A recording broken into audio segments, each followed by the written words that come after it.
Pantheon: Rise of the Fallen, as described by the developers, is a high fantasy RPG set to release in early access December 13th for $39.99. The game is based on games like EverQuest and Vanguard, and if you're looking to buy it, these are 5 quick things to know before you purchase the game. Let's jump in. The first thing you should know is that this game is not a fully polished game. The beginner experience may not be great, although they say that they have updated the starting quests and done their best to overhaul the starting experience. But don't go in expecting a polished quest line like you find with a lot of other MMOs.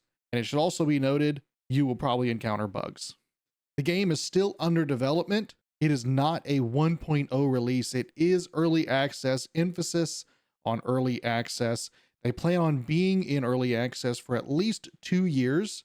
And starting in 2025, they will be releasing quarterly roadmaps. No content will be released behind a paywall during the early access, and there are no subscription fees.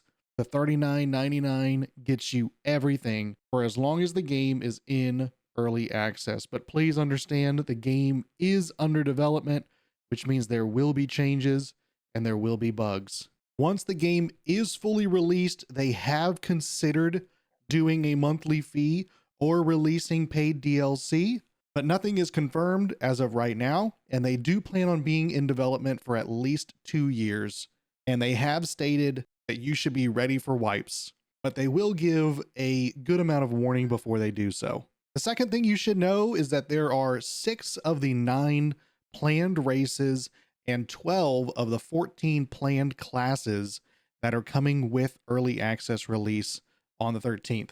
The races that will be available upon early access is Human, Ogre, Elf, Darkmere, Dwarf, and Halfling. The classes are Shaman, Necromancer, Wizard, Monk, Cleric, Dire Lord, Warrior, Enchanter, Rogue, Ranger, Summoner, and Paladin.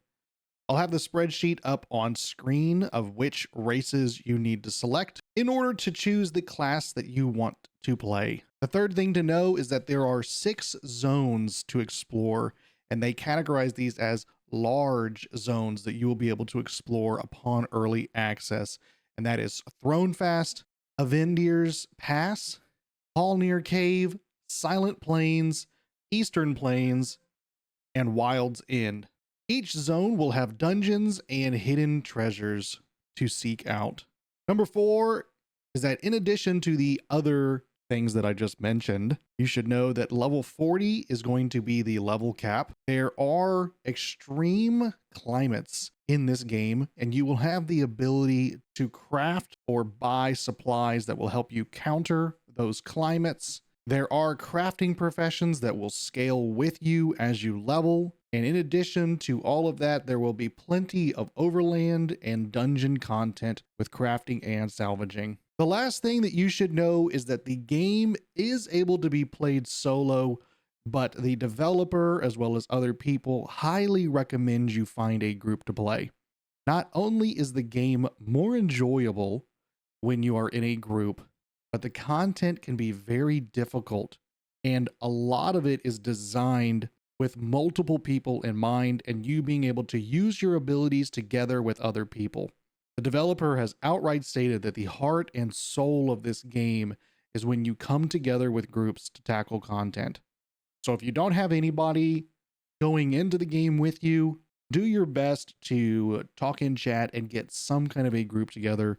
The game will be far more enjoyable when you group up. As an ending note, I will say, if you are not used to buying in on early accesses and you are looking to buy in on the game, do understand that the game is under development. And if you are not looking for that early game experience where you are okay fighting some bugs and dealing with some not so polished content so that you can enjoy a new video game, then just don't buy in and play something else instead. It's definitely recommended to just save your money and buy another game. But if you're looking to test out a highly anticipated game that's been in development for quite some time, Pantheon could be that game for you. If you decide to jump in, let me know down in the comments below. I'll be playing this weekend for sure on release, and I look forward to seeing you guys in Terminus.